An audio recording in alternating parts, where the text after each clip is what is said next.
प्रिय विद्यार्थियों नमस्कार। हमारा पिछली क्लास में हमने समास के बारे में जाना था। समास के दो भेद कर चुके हैं, अवयवी भाव समास और कर्मधारय समास। समास की परिभाषा हो चुकी थी। आज हम फिर आगे चल रहे हैं, द्विगु समास और द्वंद्व समास, दो भागों को फिर लेके आए हैं। ठीक है, तो बच्चों बात करते हैं हम सबसे पहले द्विगु समास में। पहचान सबसे इंपॉर्टेंट जो मैंने बताई थी कि किसी भी समास को उसके शब्द को देखते ही पता चलना चाहिए कि इसमें कौन सा समास है। ठीक है, और ये चीजें पता चलती है उसकी पहचान से। ठीक है, तो अपने अवयवी भाव समास की पहचान देखी थी।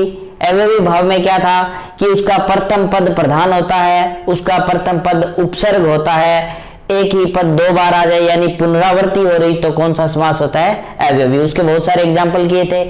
दूसरा अपना था कर्मधारय समास। कर्मधारय का प्रथम पद विशेषण होता है। क्या होता है? विशेषण।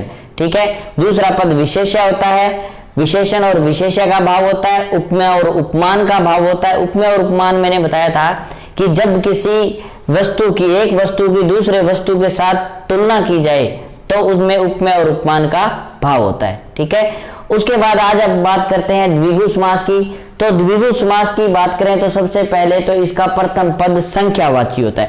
एक ही बात याद रखनी है कि किसी भी समासिक पद में अगर प्रथम पद संख्यावाची आ जाए, ठीक है, यानी 1 2 3 4 5 ये संख्यावाची सिर्फ प्रथम पद होना चाहिए, ये बात याद रखनी है। अगर दोनों पद संख्यावाची हो गए तो वो द्विगु समास नहीं होगा।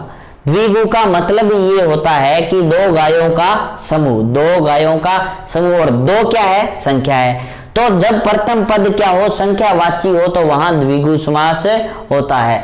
इसके अंदर समास विग्रह में समूह, समाहार ऐसे शब्दों का प्रयोग किया जाता है। जैसे द्विगु, दो गायों का समूह या दो गायों का समाहार।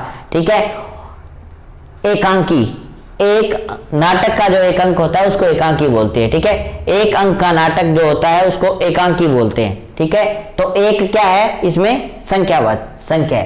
दुगुना, ठीक है, दुगुना, दोगुना, दुनाली, दो नालियों का समूह या दो नाली वाली। ठीक है, तिराहा, तीन राहों का समूह। तो ये जो भी है, 2 3 4 जो भी है, ये क्या है? संख्या है। तो बच्चों याद रखोगे इसके अंदर प्रथम पद संख्यावाची होता है। सिंपल सी बात करें संख्याओं की तो 1 से लेकर 9 तक, 10 तक आती है। उसके बाद में ये आती है 20 30 40 50, इस तरह चलती रहती है ये। ठीक है, 1000 लाख। लेकिन जब दोनों पद संख्यावाची हो जाए तो वो द्विगु समास नहीं होता है। कुछ एग्जाम्पल है इसके अंदर, जैसे त्रिभुज है तो 3 भुजाओं का समूह, चतुर्भुज हो गया, पंचभुज हो गया, यानी कि उनके आगे का प्रथम पद क्या है? संख्यावाची है, तो वो कौन सा समास होगा? द्विगु समास होगा। पंचरंगा, 5 रंगों का समूह। तिरंगा, 3 रंगों का समूह। लेकिन बच्चों कभी कभी क्या होता है कि अगर वहां ऑप्शन में दिया हो तिरंगे के बारे में, क्योंकि तिरंगा क्या है? एक हमारा राष्ट्रीय ध्वज है और राष्ट्रीय ध्वज को हम तिरंगा कहते हैं, तो उसका एक स्पेशल नाम हो गया। तो वो हो सकता है अगर उसके अंदर बहुव्रीहि समास का उदाहरण आ जाए, नाम आ जाए, तो उसमें बहुव्रीहि समास होगा। ठीक है, जैसे देखो दशानन है। दशानन शब्द के अंदर 10 प्लस आनन, 10 है। आनन जिसके कौन होता है बच्चों? रावण होता है। ठीक है, तीसरा अर्थ जरूर ले रहा है, लेकिन इसका प्रथम पद क्या है? संख्यावाची। और प्रथम संख्यावाची होते हुए भी ये किसमें नहीं आएगा? द्विगु समास में नहीं आएगा। इसका कारण क्या है? इसका कारण यह कि उसका प्रथम पद संख्यावाची जरूर है, लेकिन उसका कोई तीसरा पद प्रधान होता है, कोई तीसरा अर्थ निकलता है। ऐसे बहुत सारे हैं जो कंफ्यूज करेंगे। जैसे चतुरानन है। ठीक है, चतुरानन, 4 है आनंद जिसके, वर्मा जी। पंचानन है, 5 है आनंद जिसके, किसके होते हैं बच्चों? शिव जी के होते हैं। शिव जी के 5 मुख होते हैं, पंचानन कहा जाता है शिव जी को। षडानन, 6 है आनंद जिसके, किसके होते हैं? कार्तिक के होते हैं। गणेश जी के कार्तिक के होते हैं। ठीक है, त्रिनेत्र, 3 है नेत्र जिसके, अब त्रिनेत्र, 3 है नेत्र, यानी कि संख्यावाची जरूर है, लेकिन ये 7 8 उदाहरण ऐसे हैं जो कि पर्यायवाची हैं। किसके? देवताओं के। और देवताओं के सारे पर्यायवाची किसके अंतर्गत आते हैं? बहुव्रीहि समास के अंतर्गत आते हैं। क्योंकि उनका कोई तीसरा अर्थ निकलता है। अब त्रिनेत्र, ना तो त्रि से अर्थ निकला ना नेत्र से निकला, ठीक है। दोनों पद, एक त्रिपद है एक नेत्र पद है। जब दोनों पदों से कोई अर्थ ना निकले, अर्थ कोई तीसरा हो गया गणेश जी, ठीक है। श्री गणेश की बात करते हैं, सॉरी शिव जी की बात करते हैं, ठीक है। तो तीन नेत्र जिसके हैं, किसके हैं? शिव भगवान के हैं। तो वो तीनों के तीनों नेत्र की बात छोड़ के वो तीसरी बात पे चलेगी, इसीलिए उसको कहा जाता है कोई तीसरा पद प्रधान होता है, ठीक है।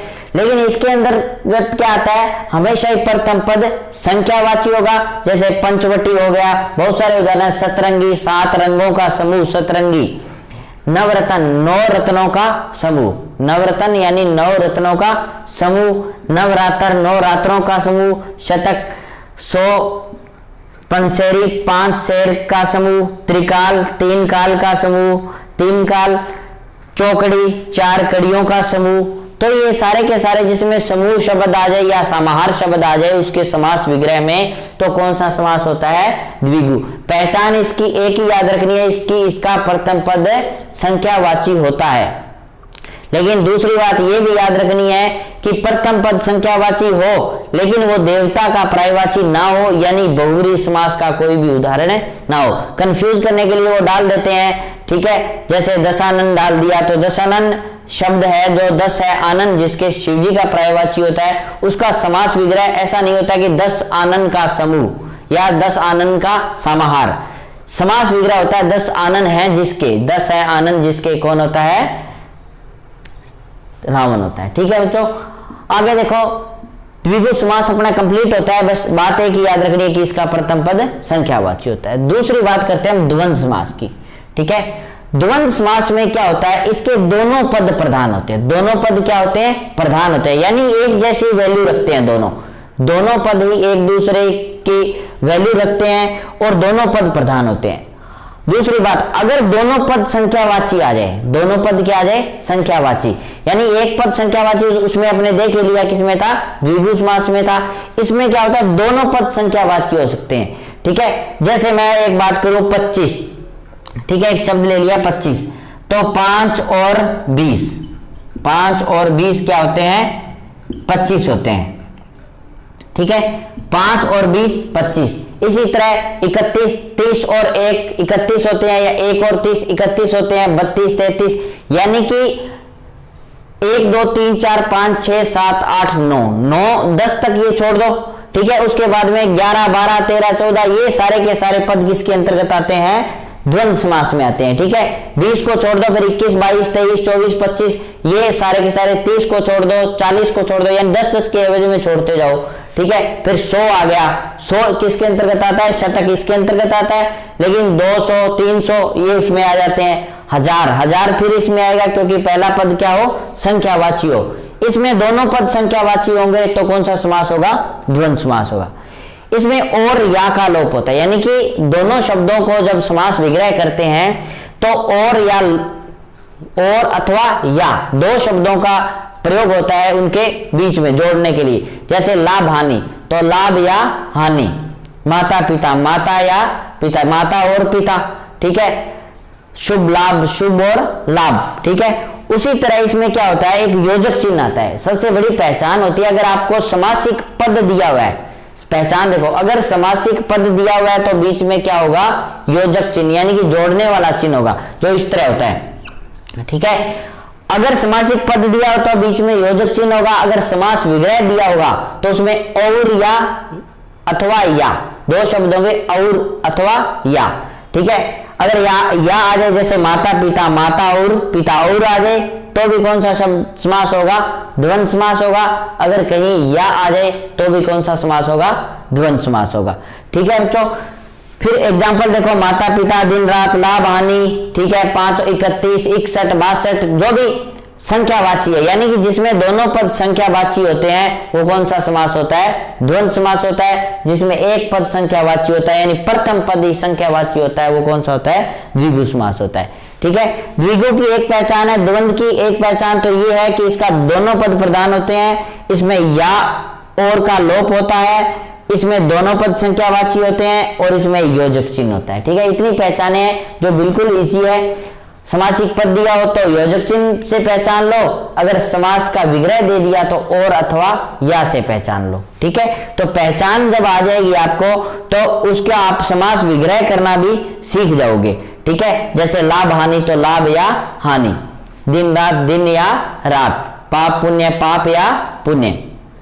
इनको बड़ी क्लासों के अंतर्गत बात करें तो इनको 3 भागों में और बांटा गया है। ठीक है, इतरेतर द्वंद होता है, समाहार द्वंद होता है और वैकल्पिक द्वंद होता है। ठीक है, लेकिन अपने क्लास में यहां तक नहीं आता है, अपने सिर्फ द्वंद्व समास के उदाहरण आते हैं या द्वंद्व समास की परिभाषा आ जाती है कि इसमें दोनों कौन सा पद, कि ऐसा समास कौन सा होता है जिसमें दोनों पद प्रधान होते हैं, या ऐसा समास जिसमें दोनों पद संख्यावाची होते हैं, या जिसका प्रथम पद संख्यावाची हो। ठीक है, इस तरह के क्या आते हैं, इसके अंतर्गत क्वेश्चन आते हैं। ठीक है, तो इसके और उदाहरण जो भी है वो आप एक बार नोटबुक में देख लेना। ठीक है, अब हम नेक्स्ट करेंगे बहुव्रीहि समास के बाद, बहुव्रीहि समास करेंगे इस द्वंद्व समास के बाद, फिर अपना रह जाएगा एक तत्पुरुष समास। बहुव्रीहि समास के बारे में अपने अगली क्लास में बात करते हैं। धन्यवाद।